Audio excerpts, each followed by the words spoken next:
Okay, magandang araw po sa ating mga tagapakinig at tagapanood dito po sa Himpilang Radyo Pilipinas World Service. Narito na naman po ang ating palatuntunang Warm Heart na nakasentro sa mental health awareness and education. Siyempre, kami pa rin po ang inyong kasama sa programa. Ito po si Bea Gaza de Guzman. At ako naman si Steph Vicente. Yes, at syempre napapakinggan at napapanood nyo po kami live sa official Facebook page ng Radyo Pilipinas World Service, maging po sa aming YouTube channel, Radyo Pilipinas World Service, at available na rin po tayo sa online radio o yung audio streaming. Kung wala pa po kayo nito at gusto nyo po kaming mapakinggan sa online radio, mangyari lamang pong i-download ang ating PBS Evox Receiver app sa Google Play Store para sa mga Android user at sa App Store naman po para sa mga iPhone user. Kumusta po kayo ngayong umaga ng Sunday?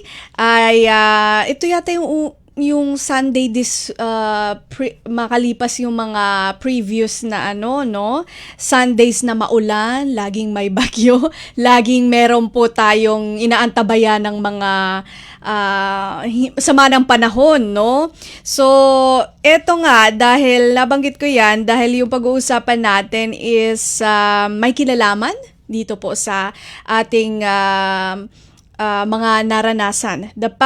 Hindi lang linggo Steph, the past months, no? Sunod-sunod kung hindi lindol, bagyo, baha.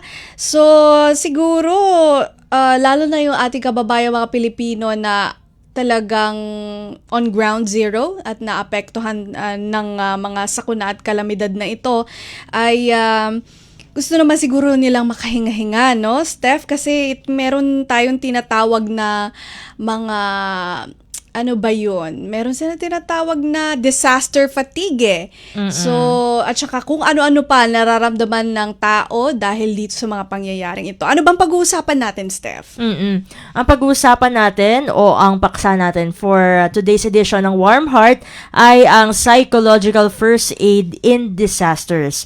At upang magkaroon tayo ng isang malalimang talakayan kaugnay ng naturang paksa, ay makakasama natin ang founder and CEO ng Livens Mental Health. Isa rin po siyang licensed psychometrician, Green Cross certified field traumatologist at diplomate of the American Academy of Experts in Traumatic Stress. Walang iba kundi si Sir Ron Gabriel A. Pehi. Sir Ron, welcome po sa Warm Heart. Magandang umaga po sa ating mga tagapakinig. Yeah. Maraming salamat po sa pagpapaunlak sa amin, Sir Ron. Nako, eto nga po, sabi ni Steph, pag-uusapan natin tong psychological first aid in disasters, no? Kasi nitong nakaraan, meron tayong mga bagyo, lindol, at pagbaha. So, ano po muna, Sir Ron, yung tinatawag nating psychological first aid para sa mga apektado ng kalamidad at sakuna? Okay. Ang psychological first aid ay isang immediate psychosocial support na ibinibigay natin sa mga taong nakaranas ng sakuna, ng mga trahedya, at saka ng iba pang mga catastrophic events. Pero may isang bagay kasi na kailangan nating i-clarify about psychological first aid or PFA. Everybody should know na ang PFA ay hindi po isang uri ng psychotherapy. Okay. No? Isa lang siyang paunang tulong na ang layunin ay number one, bawasan yung distress ng mga taong nakaranas ng sakuna at ng iba pang mga catastrophic events. Number two, layunin din ito na paigtingin yung kaligtasan tsaka yung katahimikan. Number three, layunin din ito na matulungan yung mga tao na i-stabilize yung kanilang mga emotions. At pinakahuli, syempre, layunin din ng psychological first aid na i-link yung mga tao sa mga entities and organizations na pwede nilang mapagpunan ng kailangan nilang impormasyon at mga serbisyo. So basically, ginagawa kaagad yung PFA pagkatapos ng isang insidente, ginagawa siya sa isang ligtas na lugar gamit ang isang kalmado, compassionate at practical approach, marami kasing tao yung medyo nalilito sa PFA. Akala nila ano ito, isang uri ito ng psychotherapy. Pero actually hindi po, no? Psychosocial service siya at ang PFA basically ay kayang i-provide ng mga individuals na may proper training, not necessarily licensed, ano? Ayun. So basically ang PFA ay nagsisilbing kumbaga parang bridge siya, no, between the people na naka-experience ng mga sakuna ng iba't ibang mga catastrophic events at ng mga tulong na kailangan nila. So that's PFA. Gandang paliwanag, no?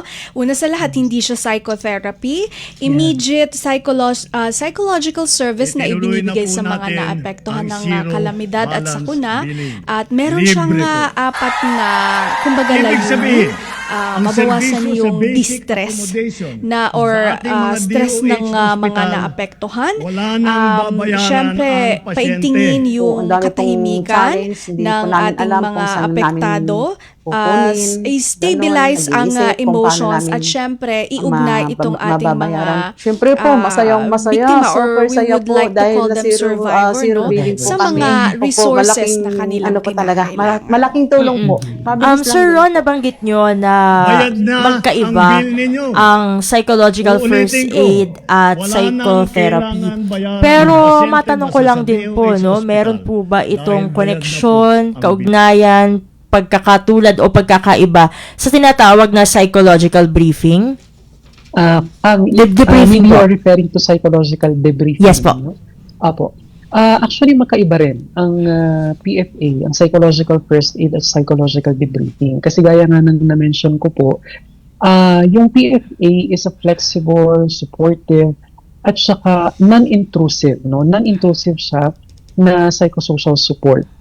Hindi natin pinipilit yung mga tao na ikwento yung kanilang mga traumatic events kapag ang ginagawa natin ay psychological first aid. Kabaliktaran siya nung psychological debriefing na tinatawag. Kasi ang psychological debriefing na tinatawag din nating critical incident stress debriefing or CISD, ang purpose niya basically is to help individuals to process yung mga traumatic events na naranasan nila soon after it happens.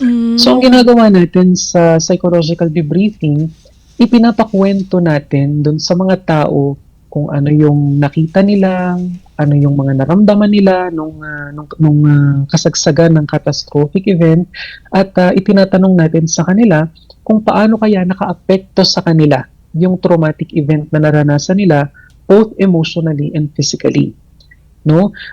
Maganda yung psychological debriefing kasi nakakatulong siya para kumbaga mabawasan yung possibility na yung mga tao ay makadevelop ng acute stress, ng post-traumatic reactions, at saka yung risk nila na makadevelop ng tinatawag nating post-traumatic stress disorder.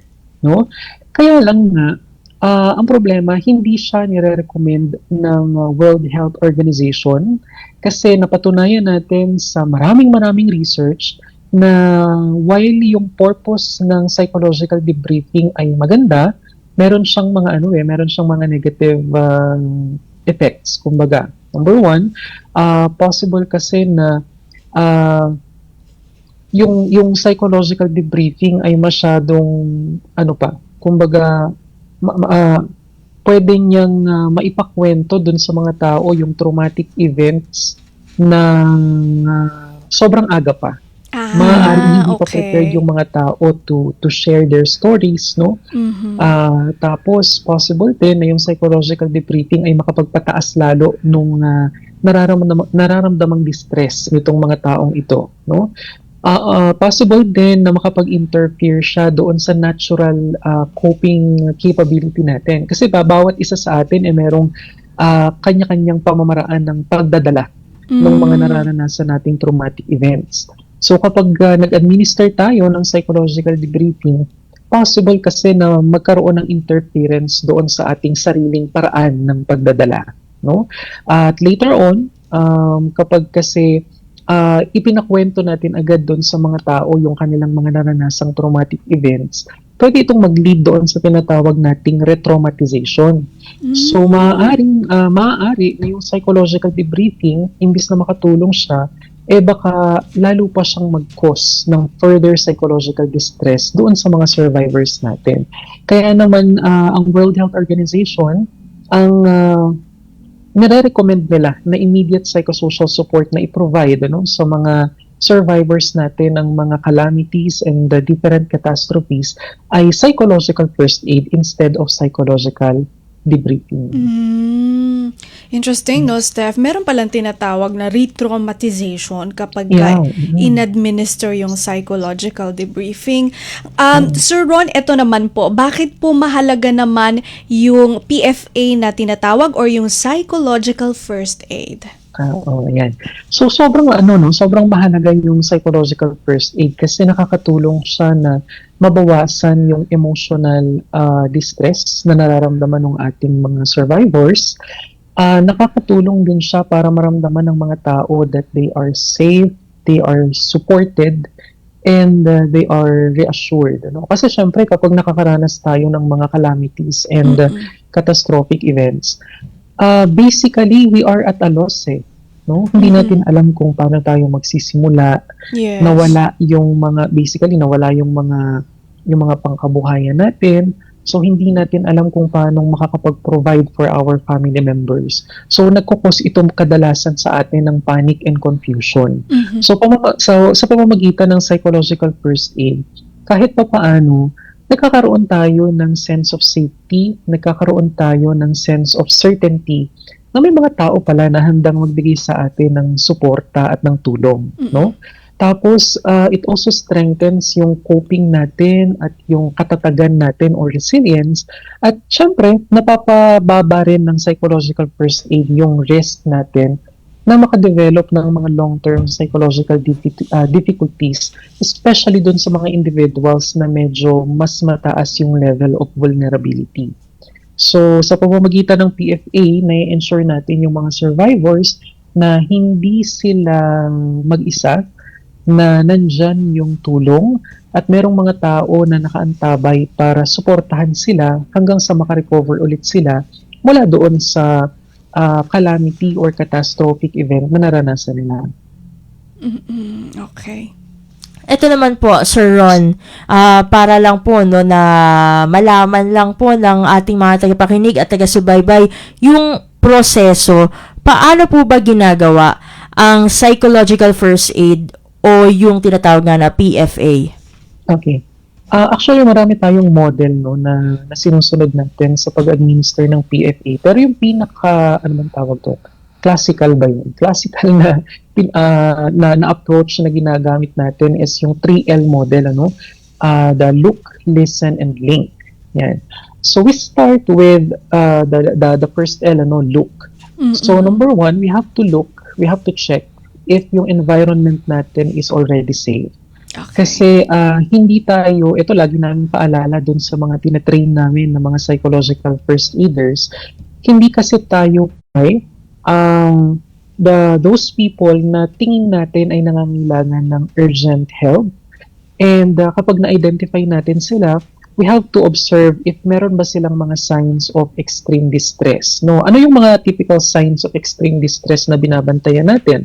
So, nandyan yung uncontrollable tearfulness, emotionality, nandyan din yung panic symptoms, panginginig, pangangatal, yung hindi makontrol na pag-iyak, labis na takot or pangamba, Tapos, tingnan din natin kung nagkakaroon na ng mga ang tawag namin ay mga clinically significant symptoms, katulad ng hypervigilance, nakakaramdam pa rin ba sila ng heightened emotion kahit natapos na yung calamity, nagkakaroon na ba sila ng tinatawag nating mga hallucinations and delusions, baka meron na silang mga nakita or naririnig na hindi natin na-perceive.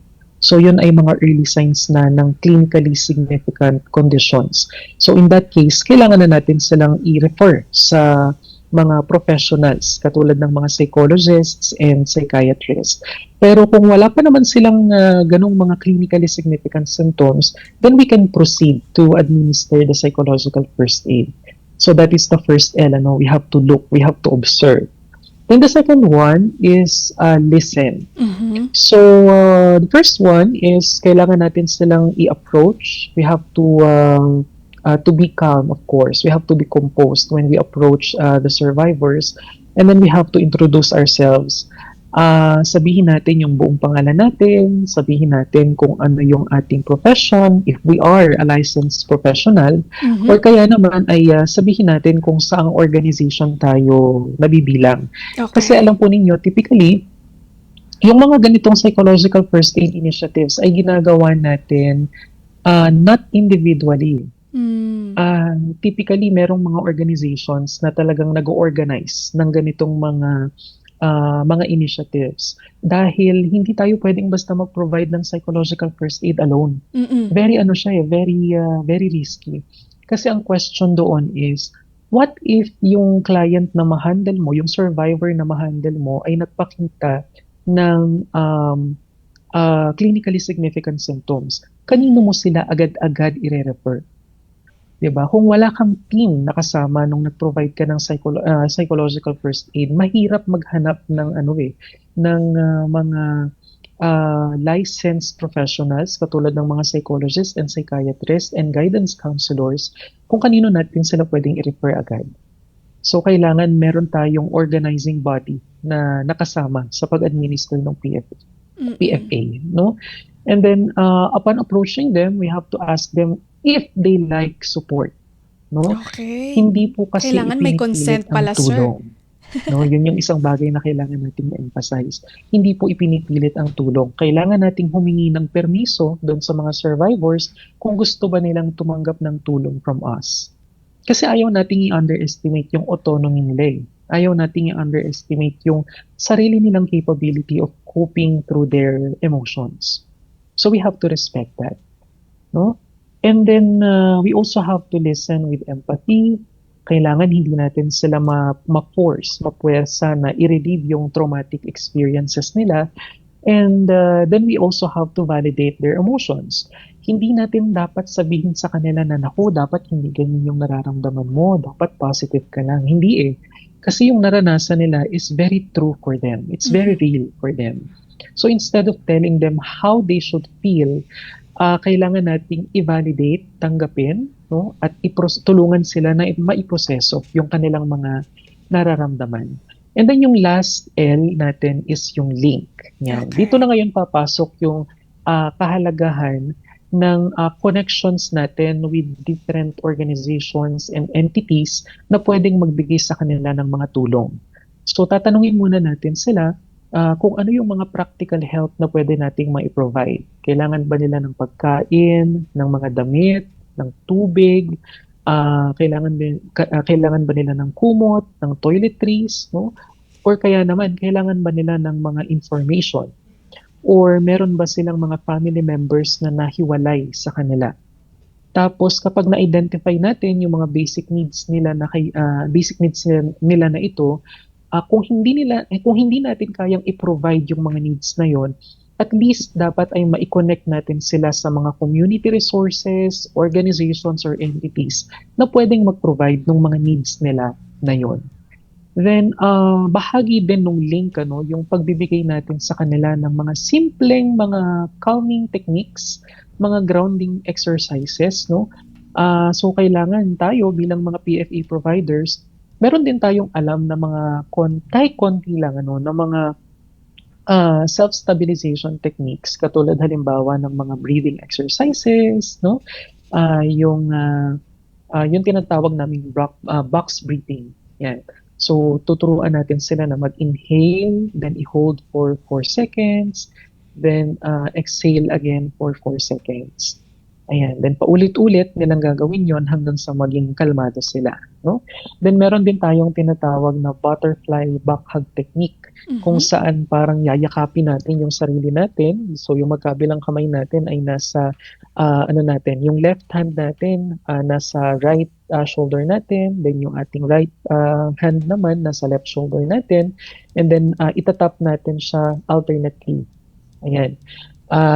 Tapos usually may ginagamit tayong mantra doon, ano, you can say a mantra to yourself repeatedly, like I'm okay, everything will be fine. Ayan, habang tinatap mo yung shoulders mo alternately. So sa pamamagitan nitong mga ganitong self-stabilization techniques, matutulungan natin sila na maging mas kalmado para hindi maging mas malala yung impact sa kanila ng traumatic event that they have experienced. So yun yung basic approach natin to psychological first aid. Look, listen, and link. Okay, Yun. yung classical approach, the 3L model. Speaking of itong approach na ito, Sir Ron, yung 3Ls po ba ay standard, parehas sa bata o matanda, o may pagkakaiba pa rin po yung psychological first aid sa mga matanda at sa bata? So yung 3L po natin is that is the standard approach, ano, pero specifically merong differences when we are approaching PFA for adults and for children. Kasi for adults, syempre ang kailangan dyan, makapag-provide tayo sa kanila ng clear information. Kailangan nating mag-provide ng mga choices, no, ng mga alternatives na pwede nilang pamilian. Yan. So that we can help them restore their sense of autonomy and independence, no? And kapag adult yung inahandle natin, kailangan nating mag-focus dun sa mga immediate needs nila at saka mga problem solving. Okay. Yun. Pero sa mga bata naman, kailangan nating gumamit ng mga mas simple at age-appropriate na mga language. Yan. So as much as possible, kailangan nating gumamit ng mga salita na mas madali nilang maiintindihan. No? Tapos, ito, mahalaga rin ito kapag nag-administer ng PFA sa mga bata, we have to maintain the presence of a trusted adult. Okay. So, kailangan, kasi typically kapag sa mga adults tayo nagpo-provide ng PFA, dinadala natin sila sa isang private space, no, kung saan natin sila pwedeng makausap ng tahimik, ng mapayapa. Pero kapag ang kausap natin mga bata, hindi natin sila pwedeng ihiwalay doon sa mga trusted adults nila. Kasi pwede iyong mag-cause sa kanila ng further distress. Ayan. So, dapat nandun yung anchor nila, kumbaga. Then, sa mga bata then we also have to provide reassurance, kailangan may structure, at kailangan nila ng sense of routine. Yan. And then, syempre, katulad din sa mga matatanda, sa mga bata then we have to avoid pushing them to talk. Okay. So, as much as possible din, kailangan natin gumamit ng play or grounding techniques para mapakalma natin sila. So, kapag nga po nag-administer kami ng mga PFA, we always make sure na meron kaming dalang mga laruan. Kasi sa pamamagitan kasi ng mga toys, no, ng play, natutulungan natin yung mga kabataan na survivors natin na makaramdam pa rin na hindi nila mawala yung sense of youthfulness nila, no? Okay. Na bata pa rin sila, na pwede pa rin silang maglaro despite all the catastrophic events na naranasan nila. Ayun. So, yung mga bata, mas nagre-require kasi sila ng safety, simplicity, and emotional containment. Kasi kung i-compare natin, syempre, yung mga adults and yung mga bata, mas kukunti kasi yung resources ng mga bata pagdating sa emotional burden bearing, no? So, mas kailangan ng extra support at guidance ng mga bata compared sa mga nakatatanda. Pero pwede pa rin natin i-apply sa kanila yung basic 3L natin. Okay. Matanong ko lang po, Sir Ron, kasi dun sa nabanggit nyo nga po na kailangan ng mga toys para during the yung pag-administer ng PFA sa mga bata. Kasi during a previous interview sa ibang programs namin dito sa Radyo Pilipinas World Service, may isang NGO na kumbaga ay inaalok yung play therapy sa mga evacuation centers, no, dun sa mga naging apektado, no, ng bagyo at lindol. Aside from play therapy, kasi nabanggit nila yung art therapy, pwede po ba natin na mai-apply din yun, no, sa pagsasagawa ng PFA sa mga bata? Yeah. Ang play therapy po kasi at saka ang art therapy ay mga examples ng expressive therapy. So nakakatulong itong mga approaches na to para matulungan natin yung mga bata specifically na ma-express yung mga inner emotions nila, yung inner distress na hindi nila ma-verbalize. Kasi yung mga bata, very limited yung verbal capacity nila. Hindi pa sila ganun ka-proficient in verbalizing their emotions. So malaking tulong yung art therapy, yung play therapy para ma-express nila, mailabas nila yung deep-seated emotions na hindi nila ma-verbalize. Kaya lang, we have to be clear na ang purpose ng expressive therapy na ipino-provide natin is just to support them, no? Just to help them have an avenue para mailabas yung mga emotions na hindi nila ma-verbalize, and not actually as a psychotherapy na ang goal is to heal psychological illnesses. Yeah, so we just have to be clear with our goals, no, in providing those kinds of expressive therapies. Mm-mm. Okay. Ayun po. Ayun. So, nabanggit ni Sir na actually na ano na niya na cover na niya kung ano yung pagkakaiba ng psychological first aid at yung actual na psychological therapy. Magkaiba talaga yon. Sir, eto naman po, ano po yung karaniwang nalalaman natin sa mga individual na sumasailalim sa psychological first aid? Okay. Basically, meron tayong mga essential information na kailangan makuha muna from them. No? So, kailangan nating ma-identify muna whether the person is physically safe, ano yung mga emotional and behavioral reactions na meron sila. Kasi based on our observation, doon natin malalaman kung nangangailangan ba sila ng further psychological intervention or okay na yung psychological first aid. Kailangan din nating ma-identify yung mga immediate needs and concerns na meron sila, no?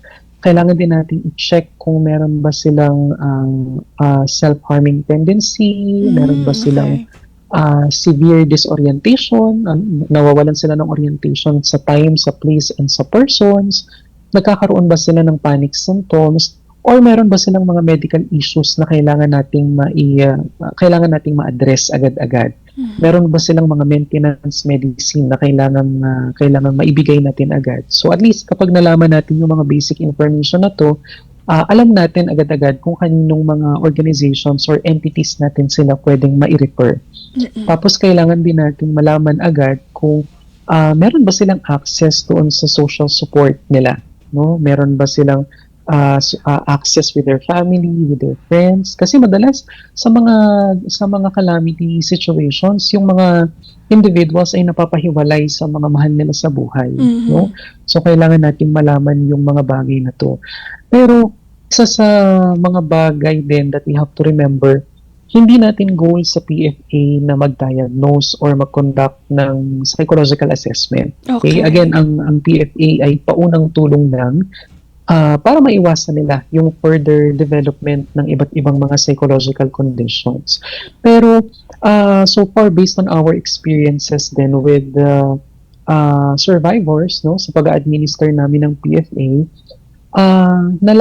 na-realize namin na ang bawat isa sa atin pala ay capable talaga of healing, no? Na kahit gaanong katindi yung pinagdaanan natin, bawat isa sa atin ay merong taglay na lakas, may taglay tayo na katatagan, yung resilience nga na tinatawag, para malampasan natin yung bawat unos, bawat sakuna na dumadaan sa buhay natin. Minsan, kailangan lang talaga natin ng dagdag na suporta, no? Para mailabas natin yung ating natatanging kakayahan to survive through these kinds of calamities and traumatic events. Sir Ron, sino-sino naman po ang pwedeng magsagawa o nagsasagawa ng psychological first aid? Pwede po bang volunteer lamang o kailangan talaga may background sa psychology at social work? Actually, ito rin yung main difference between psychological first aid and psychotherapy. Kasi contrary to the public knowledge, kasi ang alam natin, ang pwede lang magbigay ng PFA mga licensed professionals. Pero actually, lahat ng tao ay pwedeng mag-provide ng psychological first aid.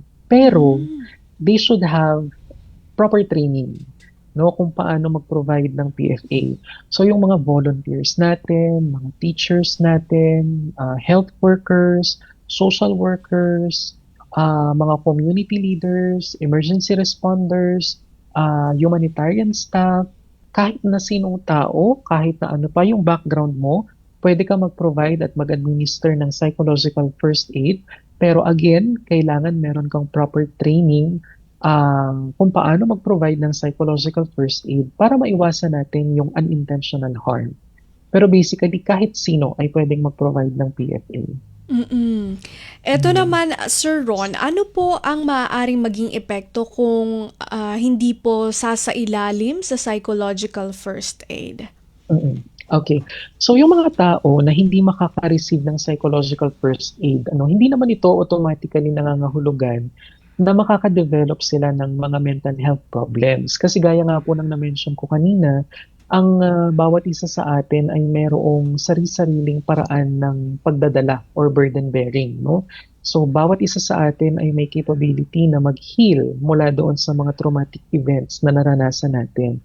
Pero yung pagbibigay natin ng PFA as an early psychosocial support ay makakatulong para maiwasan natin na magkaroon pa ng further psychological distress yung isang survivor, no? Nakakatulong din siya para hindi na mag-develop yung mga survivors natin ng takot, ng sense of helplessness, at saka para hindi na rin mag-intensify yung kanilang sense of confusion, no?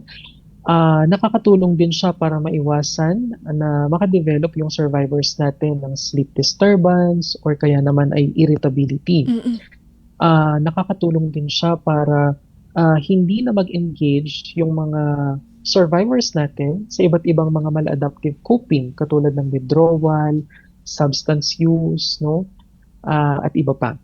At nakakatulong din to para maiwasan natin na para matulungan natin yung mga survivors natin na medyo vulnerable, para hindi na sila makadevelop ng post-traumatic stress or kaya naman ay iba pang mga prolonged stress reactions.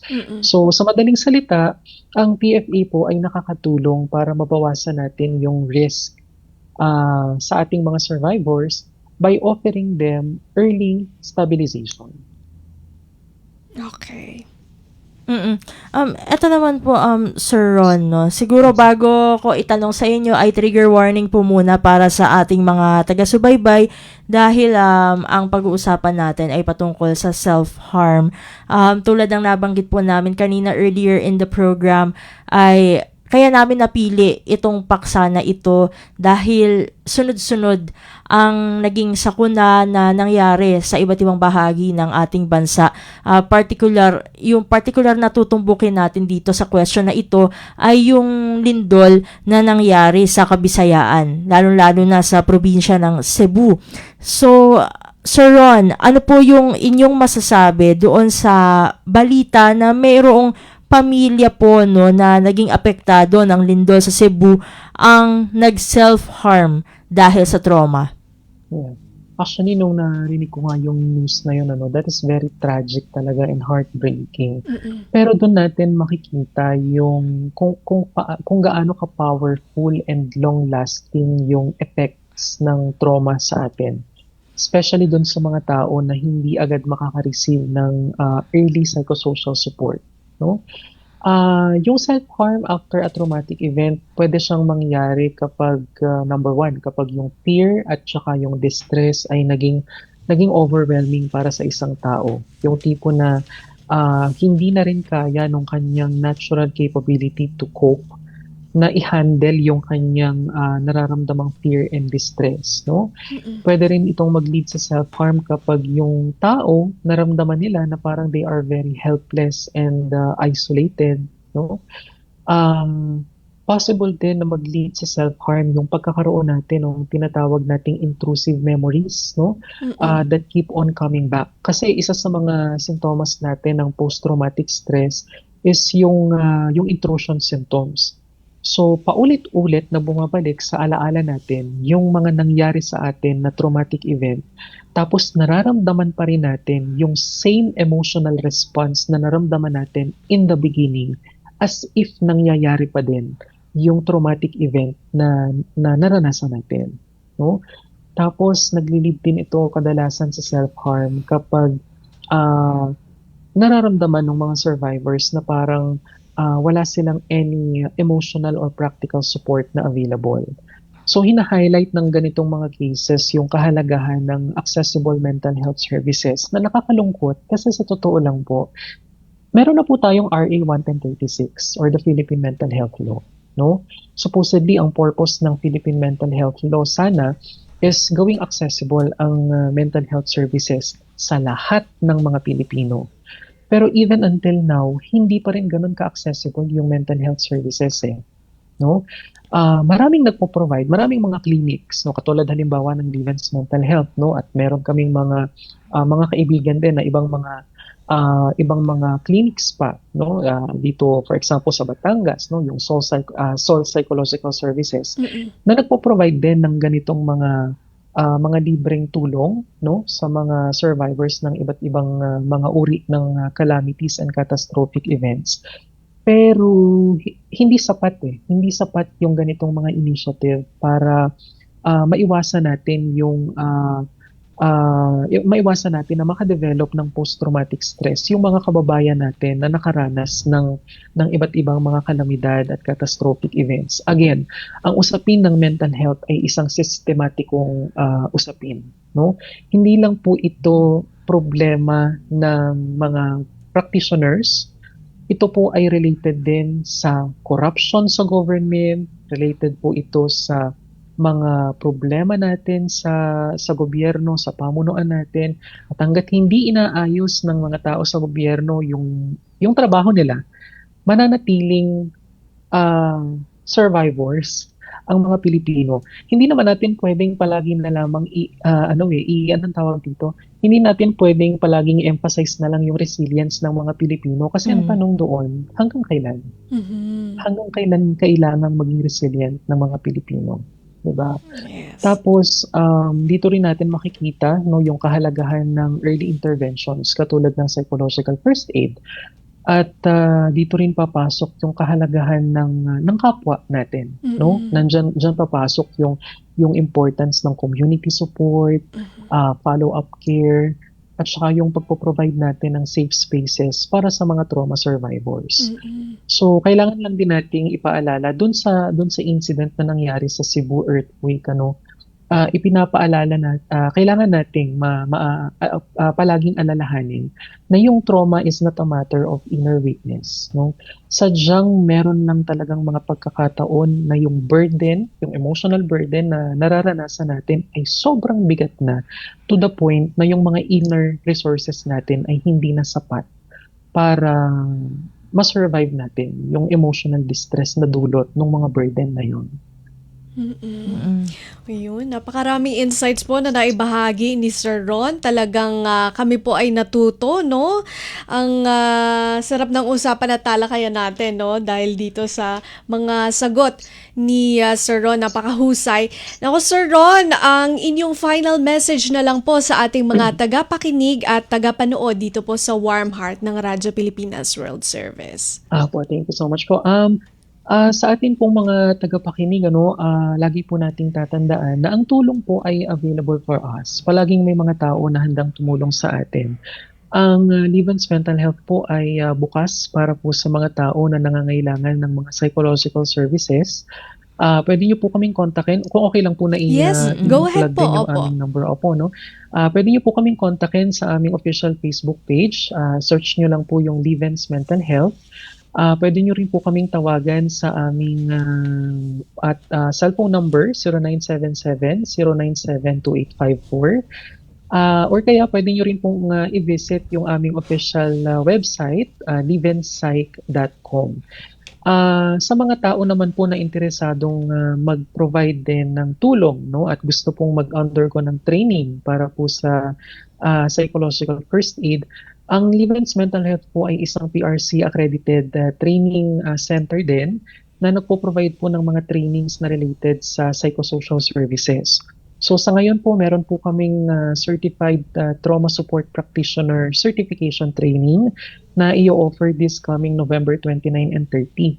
So sa mga interesado po sa training na ito, pwede po kayong mag-reach out sa aming official Facebook page para po maging kabahagi po tayo ng mga tao, no, na handa pong magbigay ng tulong sa mga kababayan natin na nakasurvive sa mga kalamidad na naranasan natin. Ayun. Maraming salamat po sa invitation, ma'am. Thank you Maraming so much. salamat din, Sir Ron, sa inyo pong oras. Kahit Sunday ay kami po ay pinaunlakan ninyo. So para po sa ating mga ka-warm heart na gusto makipag-ugnayan po sa Livens Mental Health, ulitin lang po natin ang kanilang number, 0977-097-2854. At yung mga gusto po makilahok sa kanilang training, November 29 hanggang November 30 na po yan. Thank you so much, Sir Ron, and mabuhay po kayo. Thank you so much po. Ingat po kayo. Yan po si Sir Ron Gabriel Pehi, isa pong licensed psychometrician, Green Cross Certified Field Traumatologist at diplomate po ng American Academy of Experts in Traumatic Stress. Talagang expert, no, Steph? Hindi na nga natin kailangan magtanong si Sir na nga yung nag-discuss na lahat. Okay, so magbabalik po ang ating palatuntunang Warm Heart. Narito na po ang mga paalala. Mabilis ang trivia, dagdag talino. Heto na ang Dagling Kaalaman. Alam nyo ba na tuwing ikalawang linggo ng Oktubre, ipinagdiriwang natin ang National Mental Health Week? Diniklara ito sa bisa ng proklamasyon bilang 452 noong 1994 upang palawakin ang kamalayan tungkol sa kahalagahan ng mental health. Mahalaga ito dahil, tulad ng ating pisikal na kalusugan, kailangan ding alagaan ang ating isip at damdamin. Kaya ngayong Oktubre, maglaan ng oras para kumustahin ang sarili at ang mga mahal sa buhay. Tandaan, ang malusog na pag-iisip ay pundasyon ng mas masayang buhay. Kaunting kaalaman na malaking dagdag talino. Abangan muli ang susunod na Dagling Kaalaman. Warm Heart. Warm Heart. Warm Heart. Palawakin ang kaalaman sa mental health. Alamin ang ilang mga self-help tips at makinig sa mga kwento ng paghilom. Dito yan sa Warm Heart. Warm Heart.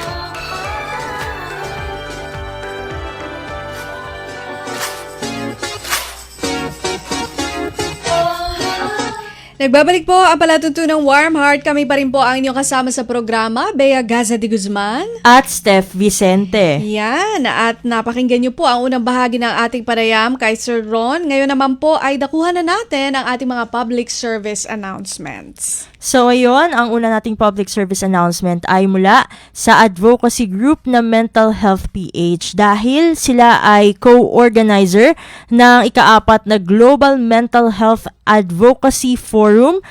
Kasama nila dyan o katuwang ang Global Mental Health Action Network.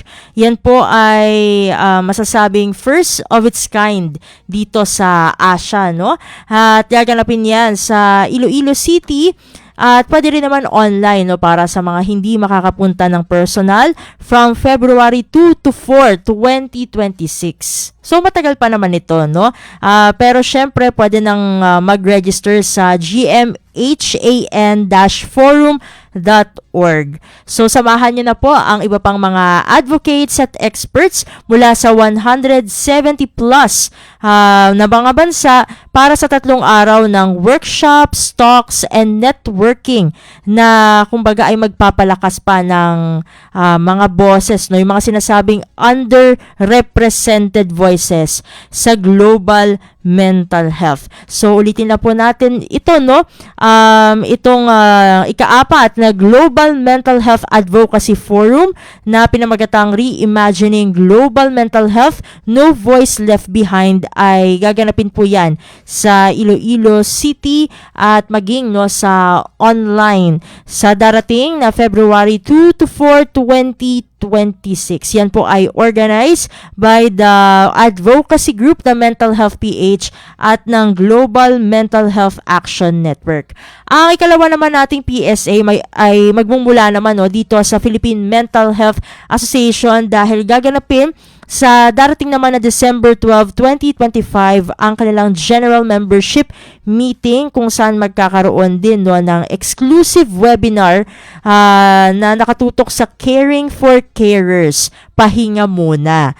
Ayan, yan po ay, sabi ko nga po, ay gaganapin sa December 12, 2025 mula 8:30 a.m. hanggang 11:30 a.m. Live po yan via Zoom. Limited slots available, kaya mag-register na sa pamagitan ng QR code na nandun sa poster na nating fina-flash ngayon sa screens, o pumunta lamang sa page ng Philippine Mental Health Association Incorporated at meron po sila doon na link. Sino ba ang speaker po nito? Ang speaker po na ito ay si Ma'am Thelma Singson Barrera. Siya po ay isang psychosocial care specialist, mental health and psychiatric nurse specialist level 5 mula sa National Center for Mental Health noong 1979 to 2021. Ayan, yan po ang webinar na pinamagatang Caring for Carers, pahinga muna. Kasi syempre, hindi lang yung mga may mental health condition ang dapat na ating isinasaalang-alang, kundi yung mismong mga nasa mental health community natin, lalong-lalo siguro yung mga tumatanggap ng tawag sa mga crisis hotline, kasi sila ang nagdadala ng bigat mula dun sa tumatawag sa kanila, dahil nga sa kanila na ibabahagi yung mga kwento na syempre alam naman natin na mabigat talaga sa pakiramdam. Kaya dito sa ating programa, kaya may trigger warning tayo para ma-encourage natin ang ating mga tagapakinig na magsagawa ng self-care after makapakinig ng mga sensitive topics na tinatalakay natin dito sa programa. Sa pangatlo nating PSA ay galing pa rin ito sa Philippine Mental Health Association Incorporated dahil sila naman po ay kumbaga ay kanilang pinopromote ang collaboration pagdating sa research patungkol sa mental health. Kaya itong Philippine Mental Health Association Incorporated ay iniimbitahan pong lahat sa isang international collaborative study on people's perceptions of body satisfaction and dissatisfaction. Sino-sino ba mga pwedeng sumali dito? Syempre, kung ikaw ay Pilipino na nakatira dito sa Pilipinas, age 18 years and above at nakakaintindi ng wikang Ingles, ay maaari kayong mag-volunteer at kumpletuhin ang isang online survey na nakapaskil sa page ng Philippine Mental Health Association Incorporated. Meron din sila na QR code na ipinapakita naman natin dun sa poster na naka-flash sa ating mga screen. So sabi nga ng naturang organisasyon ay kanilang ma-appreciate kung ito ay i-share nyo rin sa inyong mga kaibigan o sa inyo pa mga kakilala para syempre ay maraming makapag-participate sa survey na ito. At itong para magkaroon lamang ng konting masasabi ba natin na disclaimer ito, Hindi naman disclaimer, pero para syempre ay alam nyo na garantisadong ito ay legit na survey, ay ito po ang ethical aspects po ng research na ito ay inaprubahan mismo ng Australian National University Human Research Ethics Committee. Ayan, so ethical, garantisadong ethical, patas ang research na ito, lalo na kasi ang tinatalakay nito ay body satisfaction and dissatisfaction. So para naman sa pang-apat nating PSA ay galing yan sa We Thrive Incorporated dahil magkakaroon din sila ng isang webinar na pinamagatang Big Emotions, Big Questions When Behavior Signals Something More. Ayan. So, para ito sa mga magulang at mga educators din, mga teachers na gustong mas maintindihan pa, kung paano ba dapat tumugon sa mga big emotions, kumbaga ng mga bata na maaaring masabi natin as challenging, syempre dahil dumadaan sa developmental stage ang ating mga kabataan at sa kada stage na yan ay merong kanya-kanya yung emotional needs and behaviors. At ito nga ang big emotions, big questions na ito, no, when behavior signals something more, ay gaganapin sa November 29, alas 10 po yan ng umaga via Zoom. Pero may meron silang early bird rate na inextend nila hanggang ngayong araw na lang, no. So mga gustong humabol diyan ay hanggang ngayong araw ay pwedeng makapag-register para syempre ay magkaroon ng discounts, no? At maaring scan lamang, no, yung QR code ulit na pinapakita natin sa ating mga screen, o kaya naman pumunta dun sa link na kanilang pinrovide dun sa mismong posting nitong webinar na ito. At para sa iba pang mga detalye, maaring kontakin lamang sila, no, itong We Thrive Incorporated sa pamamagitan ng Resilient Teams at WeThriveWellbeing.com. Ayan, sino may mga speaker dyan? Nakasama dyan, no, si Teacher Tina Zamora, isang family life and development o child development specialist, at si Ma'am Jill Tan, isang clinic services co-head, no. Siya ang clinic services co-head ng We Thrive Wellbeing Incorporated. At para sa panghuli naman nating PSA sa araw na ito, ay galing naman ito, no, itong event na ito sa Hope Mental Health and Wellness Program, dahil kanila pong inihahandog ang isang webinar via Zoom and Facebook Live na libreng-libre po yan, no? This is a free webinar, lalo-lalo na dun sa mga talagang humaharap sa mga tinatawag na tough times, no, na pinamagatang Grief, Loss, and Post-Traumatic Growth, Finding Meaning After Pain. Ayan, ang speaker po dyan ay si Ma'am Mary Jennifer M. Moltillo.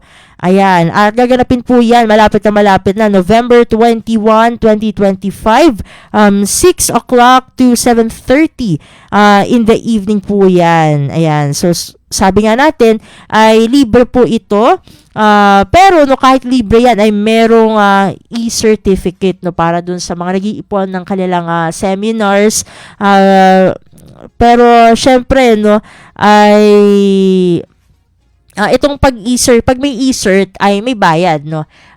Itong e-certificate na ito, payment is non-refundable at attendance is a must. Syempre, alang-alamang 'di ba, kumuha ka ng certificate pero wala kang natutunan dahil hindi ka umattend. Syempre dapat na may natutunan ka para magkaroon ka ng e-certificate.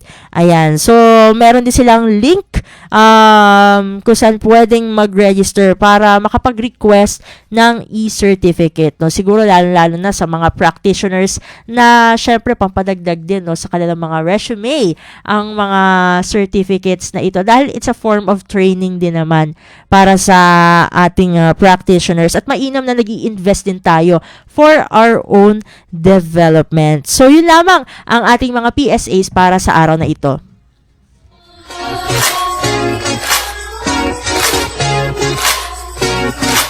Thank you, Steph, sa pag-share ng ating mga public service announcements. Naway may mga mag-join, no, sa ating mga activities. Okay, so bago tayo tuloy magpaalam, syempre nais muna namin magpasalamat sa ating mga nakasama sa produksyon. Maraming salamat kay Sir Leo Magpayo, ang ating co-producer, at nagsilbi na ring master control technician. Pati na rin po kay Justin Osias, na ating Wirecast operator. Maraming salamat din sa ating naging guest, si Sir Ron Gabriel Pehi, isang licensed psychometrician, Green Cross Certified Field Traumatologist at diplomate ng American Academy of Experts in Traumatic Stress. At syempre sa ating mga tagapakinig at taga-subaybay dito po sa Warm Heart, maraming salamat. Hanggang sa susunod na edisyon ng ating palatuntunan, ito po si Bea Gaza de Guzman. At ako naman si Steph Vicente, at ito ang Warm Heart.